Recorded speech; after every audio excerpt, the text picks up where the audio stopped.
तो स्वागत है हमारी एक और नई वीडियो में डेरिवेटिव सीरीज की। तो पिछला टॉपिक जो अपन ने कवर किया उसका नाम था एट्रीब्यूट ऑफ एन इंडेक्स, जो कि एक छोटा ही टॉपिक था। एंड आज का जो टॉपिक रहेगा उसका नाम रहेगा इम्पैक्ट कॉस्ट। ठीक है। तो सबसे पहले वीडियो चालू होने से पहले कौन सा सीन मेरे को अभी याद नहीं है, बट फिर भी आई गेस होना चाहिए 15 या 14, है ना। और वीडियो शुरू होने से पहले एज पर हम जैसा हर वीडियो में बताते हैं हमारा मोटो क्या है इस चैनल का। तो जो आप ऊपर ऊपर से थोड़ी बहुत चीज़ें सीख के और मार्केट में कूद जाते हो, उससे अच्छा रहेगा कि आप थोड़ा एक अच्छी अंडरस्टैंडिंग डीप डाइव लगा के इसकी नॉलेज में या नॉलेज लेके पूरे मार्केट की फिर उसमें उतरेंगे तो आपके लिए बेनिफिशियल रहेगा। ठीक है। तो उसी पर्पस को या उसी मोटो को सर्व करने के लिए हमारे पास एक वर्कबुक है, जिसमें कि डेरिवेटिव सेक्शन की पूरी बहुत ही अच्छी डीप नॉलेज दी गई है। एक एक एस्पेक्ट को, एक एक कॉन्सेप्ट को अच्छी तरीके से डिस्कस किया गया है। तो उसी को बेस बना के अपन एक अच्छी नॉलेज या फिर वैल्यू क्रिएशन करने की कोशिश कर रहे हैं, जिसमें कि आपका भी साथ लगेगा obviously by subscribing our channel and liking our video. तो चलिए फिर इसी बात को शुरू करते हैं आज का टॉपिक, जो कि रहेगा इम्पैक्ट कॉस्ट। ठीक है। इंपॉर्टेंट टॉपिक है बहुत। ठीक है। देखते हैं क्या बोल रहा है।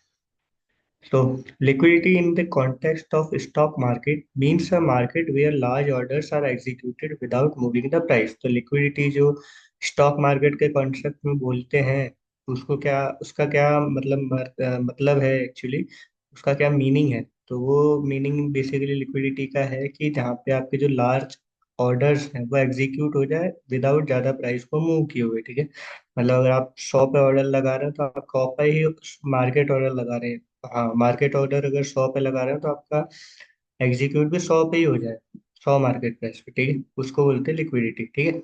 तो now let us understand this with help of an example. The order book of an stock at a point in time is as follow. ठीक है। तो ऑर्डर बुक दे रखी है, जिसको बिड आस्क भी बोलते हैं। ठीक है। तो दे रखा है पहले सीरियल नंबर, बाय साइड दे रखा है सीरियल नंबर 1 2 3 4, क्वांटिटी 1000 1000 2000 1000। ठीक है। प्राइस 4 3.90 3.80 3.70। सेल साइड की बात करें, प्राइस 4.50 4.55 4.70 4.75। ठीक है। क्वांटिटी 2000 1000 500 100। सीरियल नंबर इसी के आगे 5 6 7 ऐसे चलता है, दो पर्टिकुलर सेक्शन में चलती है ऑर्डर। ठीक है। मार्केट डेप्थ बोलते हैं शायद जिसको, हाँ अगर उस पे टर्मिनल पे देखेंगे तो मार्केट डेप्थ के नाम से भी। ठीक है। क्या बोल रहा है इसी को समझा रहा हूँ। In the order book given above there are 4 buy orders and 4 sell orders. ठीक है। तो 4 बाय ऑर्डर है बाय साइड के और 4 सेल ऑर्डर सेल साइड की। ठीक है। The difference between the best buy and the best sell order is 0.50। ठीक है। Called bid ask spread. तो जो डिफरेंस है, बेस्ट बाय 4 का है और बेस्ट सेल 4.50, तो इनका डिफरेंस क्या हो गया, 50 पैसा। ठीक है। तो वही बता रहा हो जिसको कि अपन क्या बोलते हैं, बिड आस्क स्प्रेड। बिड मतलब जिस पे बायर खरीदना चाहता है, आस्क मतलब जिस पे सेलर बेचना चाहता है। ठीक है। उसका स्प्रेड कितना आ रहा है अपना, 0.50। ठीक है। If a person places a market buy order for 100 share, अगर कोई बंदा 100 शेयर के लिए मार्केट पे बाय ऑर्डर लगाता है, it would be matched against the best available sell order at rupees 4.50। तो भाई मैं खरीदना चाह रहा हूँ तो किससे खरीद पाऊंगा, कि जो मेरे को बेच रहा होगा। तो वो बेच कितने पर है, 4.50। सेल ऑर्डर मेरा बेचने वाला बंदा 4.50 को, और मैं मार्केट पे खरीदना चाहूंगा तो मार्केट में जो भाव मिल रहा है उसी पे खरीदना पड़ेगा। तो मार्केट पे भाव कितना मिल रहा है, 4.50 का। ठीक है। He would buy 100 shares for rupees 4.50। तो 4.50 पे उसके 100 जो शेयर्स रहेंगे वो बाय होंगे। ठीक है। बाय साइड का ही होगा। Similarly if he places a market sell order for 100 share, अब उसने क्या किया, सेल ऑर्डर कर दिया मतलब बेचना चाह रहा है। तो बेच कितने में पाएगा, जिसको भी कोई खरीदने के लिए और रेडी रहेगा। ठीक है। कितने में बेच पाएगा, जो सामने वाला जितने पे खरीदने के लिए रेडी रहेगा उतने प्राइस पे वो बेच पाएगा। ठीक है। तो वही बोल रहा है। Similarly if he places a market sell order for 100 shares, it would be matched against the best available buy order at rupees 4। That is 4 पे ये दिख रहा है। That is the share should be sold at rupees 4। तो share कितने पे जाएंगे, 4 रुपये पे जाएंगे अगर वो बेचना है। ठीक है। तो जो बेचने वाला है उसको बाय वाली प्राइस में मिलेगा, जो खरीदने वाला है उसको सेल वाली प्राइस में मिलेगा। जैसे नॉर्मल मार्केट में भी अगर मैं कुछ मार्केट मार्केट से खरीदने जा रहा हूँ तो जितने भी मार्केट पे मुझे मिलेगा तो मुझे उसी प्राइस पे उसको लेना पड़ेगा। और सेम चीज अगर मैं कोई चीज मार्केट में बेचने जा रहा हूँ तो जो प्राइस मार्केट में चल रही है मैं उसी पे बेच पाऊंगा, जितने भी बेचने खरीदने वाला जितने पे खरीदने वाला रेडी है उस पे मैं उसको बेच पाऊंगा, है ना। तो वही चीज वही यहाँ पे बताई है उसने। ठीक है। यहाँ तक हो गया है। The shares would be sold at ₹4। ठीक है। Hence if a person buy 100 shares and sells them immediately, he is poorer by the bid ask spread, that is a loss of 50। तो अगर 100 शेयर में फटाक से बाय करता हूँ, फटाक से सेल करता हूँ, मुझे तो ₹50 का लॉस तो मुझे यूं भी हो जाएगा। ठीक है। जिसको भी अपन बोलेंगे बिड आस्क स्प्रेड के कारण मुझे लॉस हो गया। ठीक है। क्योंकि अपना डिफरेंस ही क्या आ रहा है, best buy and best sell में 0.50 का। ठीक है, जो अपनी पहले बात हो चुकी। This spread is regarded as the transaction cost which the market charges for the privilege of trading। ठीक है। तो ये जो लॉस हुआ है ₹50 का, इसको क्या बोल रहा है कि ये जो स्प्रेड है वो इसको क्या कैसे अपन देखेंगे कि मार्केट ने अपना चार्ज ले लिया, आपको ट्रेडिंग करने देने के लिए मार्केट ने अपना चार्ज काट लिया। ठीक है। For a transaction charge of 100, तो ₹50 100 शेयर के हिसाब से कैलकुलेट किए। ठीक है। Now suppose a person wants to buy and sell. So now, suppose a person wants to buy and then sell 3,000 shares. The sell order will hit the following buy order। ठीक है। तो वो बोल रहा है कोई पर्सन है जो कि बाय करना चाहता है और फिर सेल करना चाहता है 3,000 शेयर। तो सेल ऑर्डर उसका कैसे हिट होगा, फॉलोइंग ऑर्डर वे में। ठीक है। तो क्या रहेगा, सीरियल नंबर 1 2 3, बेस्ट क्वांटिटी 1,000 1,000 1,000, और बेस्ट प्राइस दे रखा 4, 3.90, 3.80 पे। ठीक है। अगर वो पहले बाय करने जाएगा तो सेल वाले से उसका पहले लगेगा, तो उसको मिलेगा कितने पे, 4.50 पे। और बेचने जाएगा तो ₹4 पे उसको बेचना पड़ेगा, तो लॉस तो वही हो जाएगा। ठीक। While the buy order will hit the following sell order. तो ये जो है सेल ऑर्डर है। ठीक है। अगर कोई, हाँ ये ऊपर वाले हैं बेसिकली, ये जो दिख रहे हैं आपको। कोई अगर सेल करने जाएगा तो उसको ₹4 पे करना पड़ेगा, कोई बाय करने जाएगा तो उसको 4.50 पे। तो वही वापस से उसने पूरा टेबल बताया कि quantity 2,000 and 1,000, 4.50, 4.55 and serial number. ठीक है। There is increase in the transaction cost for an order size of 3,000 shares in comparison to the transaction cost for order for 100 share. तो सीधी बात है, अगर 100 शेयर लूंगा तो मेरी ट्रांजेक्शन कॉस्ट कम लगेगी एज कम्पेयर टू मैं 3,000 शेयर्स लूंगा। अगर मतलब मेरा जितना मेरा ऑर्डर वैल्यू ज्यादा होती जाएगी उतनी मेरे को ट्रांजेक्शन कॉस्ट ज्यादा पड़ेगी, सीधी बात है। भले आप कुछ भी नाम दे दो उसको बिडा स्प्रेड पर, एंड एट द एंड तो मेरे को क्या हो रहा है, लॉस ही हो रहा है ना एक तरीके से। उसने बोला भी था पुअर बाय लॉस ऑफ ₹50। 100 के केस में तो यहाँ पे 3,000 शेयर, जितनी क्वांटिटी बढ़ेगी उतना ज्यादा लॉस साइज भी बढ़ेगा। लॉस, लॉट नहीं, लॉस। ठीक है। The bid ask spread therefore convey the transaction cost for a small trade. तो बिड आस्क स्प्रेड जो है वो स्मॉल ट्रेड अगर है तो आप झेल जाओगे, बड़े ट्रेड में ये दिक्कत दे जाता है बड़ी क्वांटिटी में। ठीक है। Now we come across a term called impact cost. तो यहाँ से अपना मेन जो टॉपिक है वो चालू होता है। इससे पहले अपन ने पूरी इसकी भूमिका समझ ली एक तरीके से, कि क्या चीज इसमें इन्वॉल्व रहती है, उन सब चीजों को पहले समझ लिया, आप इस कॉन्सेप्ट को समझ लिया। ठीक है। Now we come across a term called impact cost. तो इम्पैक्ट कॉस्ट नाम की एक टर्म होती है मार्केट में, उसके बारे में अपन बात करने जा रहे हैं। We must start by defining the ideal price as the average of the best bid and offer price. तो भाई ये तो अपनी ऑर्डर लगने वाली बात हो गई, जो थ्योरेटिकल बात करते हैं अपन। ठीक है। अब वो अपने को समझाने के लिए क्या बोल रहा है कि अपन इससे पहले कि इम्पैक्ट कॉस्ट को समझे और फिर इन चीजों के उसमें पढ़े, क्या बोलते हैं, इन चीजों की डेप्थ में घुसे, अपन एक आइडियल प्राइस निकाल लेते हैं जिसमें कि अपना ऑर्डर लगना ही चाहिए। ठीक है।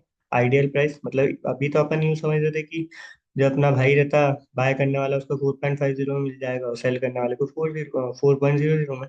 पर अब अपन क्या कर रहे हैं, इन दोनों के बीच की एक आइडियल प्राइस निकाल रहे हैं जिसमें कि ऑर्डर लगना ही चाहिए। ठीक है। मतलब लगे ही इतना तो होना ही चाहिए मिनिमम, इससे ज्यादा क्योंकि अगर डाइवर्जेंस होगा या फिर डाइवर्जेंस बोलेंगे या फिर डिफरेंशिएशन होगा प्राइस में तो फिर अपने लिए ज्यादा लॉस बनेगा। तो इसलिए बीच की वैल्यू निकाल रहे हैं इस कॉन्सेप्ट को समझने के लिए। ठीक है। तो वो कैसे निकालेंगे, in our example it is 4+4.50 divided by 2। तो दैट इज 4, ये जो रही थी प्राइस अपनी कौन सी, सेलर वाली, 4.50 बायर वाली। ठीक है।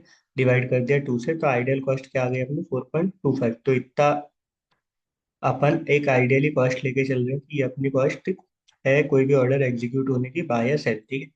In an infinitely liquid market, एक इन्फानाइटली लिक्विड मार्केट जिसमें कि अच्छी खासी लिक्विडिटी है, बाय सेल ऑर्डर बिल्कुल पॉइंट टू पॉइंट लग रहे हैं, उनको बोलेंगे liquid market, liquidated market, liquid market. ठीक है। it would be possible to execute large transactions on both buy and sell at prices that are very close to the ideal price of rupees 4.25। तो जो एक infinite liquid market होगा उसमें क्या होगा कि जो लार्ज ट्रांजेक्शन वाले जो ऑर्डर रहेंगे उनको एग्जीक्यूट करना है। कौन से ऑर्डर? चाहे बाय वाले हों चाहे सेल वाले, at very close to ideal price of rupees 4.25। तो ये जो बाय ऑर्डर है या फिर सेल ऑर्डर है ये 4.25 के बहुत रियली जो क्लोजेस्ट प्राइस रहेंगे उन पे एग्जीक्यूट हो जाने चाहिए, ठीक है, एक अच्छे लिक्विड मार्केट में, ठीक है। जो अपन ने 4.25 निकाला, ये आइडियल कैसे निकाला? बाय प्राइस वाला और सेल प्राइस वाला डिवाइडेड बाय टू, ठीक है। However, while trading, you will pay more than 4.25 per share while buying। पर ऐसा जब आप ट्रेडिंग करने जाओगे तब आपको क्या होगा कि 4.25 से आपको ज्यादा ही देना पड़ेगा बाय करते time, and will receive less than 4.25 पर शेयर वाइल सेलिंग। तो मिलेगा कितना? 4.25 से कम ही मिलेगा जब आप सेल करने जाओगे, और देना ज्यादा पड़ेगा 4.25 से जबकि आप बाय करने जाओगे, ठीक है। तो आइडियली क्या होना चाहिए? या तो सेम हो या उससे कम हो, बाय करने जा रहा हूँ तो, है ना। और अगर सेल करने आता हूँ तो या तो सेम हो या फिर मैं बेचना तो ज्यादा पे चाहूंगा, खरीदना कम से कम पे चाहूंगा। पर यहाँ पे उल्टा ही होता है वैसे ट्रेडिंग में, वो बोलना चाह रहा है ऐसा, ठीक है। पर शेयर वाइल सेलिंग, ठीक। The percentage degradation which is experienced vis the ideal price when shares are bought or sold is called impact cost। तो जितना अपनी आइडियल प्राइस से डिग्रेडेशन होता है परसेंटेज वाइज, ठीक है, जब अपन बाय या फिर शेयर को सेल करने जाते हैं, ठीक है, आइडियल प्राइस से जितना अपने को बाय या सेल करते टाइम पे डिग्रेडेशन होता है फ्रॉम आइडियल प्राइस, ऊपर या नीचे जितने भी हमारा बाय या सेल ऑर्डर लगता है या मिलता है मार्केट मार्केट में, जब अपन खरीदने आते हैं मार्केट प्राइस पे, बेचने या खरीदने आते हैं, तो उसको क्या बोलते हैं? इम्पैक्ट कॉस्ट, ठीक है। आइडियल प्राइस से जितना ज्यादा वेरिएंस दिखेगा अपने को बाय करते टाइम ऊपर पे, मतलब आइडियल प्राइस से ज्यादा पे बाय हो रहा है, और सेल करते टाइम आइडियल प्राइस से नीचे सेल हो रहा है, तो इसी को क्या बोलेंगे अपन? इम्पैक्ट कॉस्ट, ठीक है। Impact cost varies with transaction size. तो जो अपन ने शुरू में ही बात की कि 100 शेयर के लिए अलग इम्पैक्ट कॉस्ट थी अपनी, 3000 के लिए ज्यादा लगेगी, तो वही बोल रहा है कि ट्रांजेक्शन साइज जितना बड़ा होता जाएगा उतनी आपकी इम्पैक्ट कॉस्ट क्या होगी? ज्यादा लगती है, ठीक है। Also it would be different for by side and sell side. तो जो बाय साइड रहेगी उसके लिए इम्पैक्ट कॉस्ट अलग हो सकती है, और सेल साइड रहेगी उसके लिए इम्पैक्ट कॉस्ट अलग हो सकती है, ठीक है। ज्यादा भी लग सकती है, कम भी लग सकती है, एज पर दी लिक्विडिटी बोल सकते हो। लिक्विडिटी भी हुई तो भी मान लो, बट लिक्विडिटी अच्छी हुई तो भी इम्पैक्ट तो बढ़ेगा, कम भी हो सकती है, ठीक है। तो वही वो बता रहा, बाय साइड पे हो चाहे सेल साइड पे हो, आपकी जो वो रहेगी इम्पैक्ट कॉस्ट वो डिफरेंट हो सकती है, ठीक है। अब एक और टेबल दे दी उसमें, बाय क्वांटिटी 100, 1000, 2000, 3000। बाय प्राइस दे रहा है 9.80, 9.70, 9.60। सेल प्राइस दे रहा है 9.90, 10, 10.10, और सेल क्वांटिटी दे रहा है 1000, 1500, 1000, ठीक है। तो सेल वाले को कौन सा प्राइस मिलेगा? जिसपे बेचने वाला खरीदने वाला रेडी हो, और खरीदने वाले को कौन सा प्राइस मिलेगा? जिसपे बेचने वाला रेडी हो, ठीक है। टू बाय 1500 शेयर्स, ठीक है। आइडियल प्राइस क्या रहेगा? 9.8 प्लस 9.90 अपॉन में 2। तो ये मेरा आइडियल प्राइस है, मतलब इतने में मेरे को बाय या सेल मिलना चाहिए, है ना। अब बाय एस पर जो अभी अपन ऊपर पड़ा, बायर को इससे ऊपर मिलेगा और सेलर को इससे नीचे मिलेगा, जो कि रॉन्ग है वो भी, ठीक है। अब एक्चुअल बाय प्राइस अगर अपन निकालें, ठीक है, अपने को कितने चाहिए? 1500 शेयर। तो 1000 शेयर तो अपन को 9.9 से मिल जाएंगे, है ना। और बाकी 500 शेयर अपने को 10 पे लेने पड़ेंगे। 1000 शेयर यहाँ पे क्वांटिटी इतनी है बेचने वाले के पास, और 1500 है अगली उस पे, तो 500 वहां से एडजस्ट करने पड़ेंगे। तो वही किया उसने, 1000 इंटू में 9.9 प्लस में 500 इंटू में 10 डिवाइडेड बाय ओवरऑल जितने अपने को शेयर चाहिए, ठीक है। तो अपनी क्या आ गई ये? एक्चुअल बाय प्राइस कितने आ गई? 9.9333, ठीक है। अब अपन निकाल रहे हैं इसमें कि अपने को इम्पैक्ट कॉस्ट क्या पड़ी। आइडियली अपनी अपनी कॉस्ट ये होनी चाहिए, ठीक, ठीक है, इसके आसपास, है ना। बट पड़ कितनी रही? 9.933, जो कि ज्यादा ही बढ़ रही बायर के लिए, बल्कि बायर का क्या रहता है, जितना सस्ता खरीदेगा उतना ज्यादा अच्छा रहता है उसके लिए, ठीक है। तो अब impact cost for 1500 share equal to 9.933, और जिसको अपन बोलेंगे एक्चुअल बाय प्राइस, माइनस में जो अपनी आइडियली होनी चाहिए थी, अपॉन में अपनी आइडियल प्राइस, ठीक है। तो 9.9333 माइनस में 9.85 डिवाइड बाय अपनी आइडियल प्राइस 9.85, इंटू में 100% में निकाल गया इसलिए। तो कितना आ गया? 0.84% मेरा आ गया इम्पैक्ट कॉस्ट, मतलब बिकॉज ऑफ लिक्विडिटी। हाँ हाँ, बिकॉज ऑफ लिक्विडिटी, हमको इतना एक्स्ट्रा देना पड़ रहा है मार्केट को। ठीक है, सेलर के टर्म में भी निकाल सकते हैं इसको। सेम तरीका रहेगा, आप करके देखोगे तो आपको समझ में आ जाएगा। तो बेसिकली आपको पता लग गया होगा कि इम्पैक्ट कॉस्ट क्या होता है, कि हमारी आइडियल प्राइस से हमको बाय या सेल करने में कितना कम ज़्यादा देना पड़ रहा है, उसको ही बोलते हैं अपन इम्पैक्ट कॉस्ट। ठीक है, तो ये था आज का टॉपिक। कुछ भी दिक्कत आई हो इसमें, कोई भी परेशानी आई हो, तो you can comment us below and we will try to answer that. And beside that, like this video, subscribe to our channel। और पिछली वीडियोस आपने देखी हो तो एक पूरा चैप्टर हो चुका है, इससे पहले के भी सेकेंड चैप्टर के दो या दो टॉपिक, हाँ दो टॉपिक हो चुके हैं, तो वो सब भी आप देखिए ताकि आपको ज़्यादा आसानी रहे आगे की चीज़ें समझने में। ठीक है, तो आज के लिए इतना ही था बेसिकली। कल का हमारा टॉपिक रहेगा इंडेक्स मैनेजमेंट। ठीक है, मिलते हैं नेक्स्ट वीडियो में। तब तक के लिए subscribe to our channel and like this video. Thank you.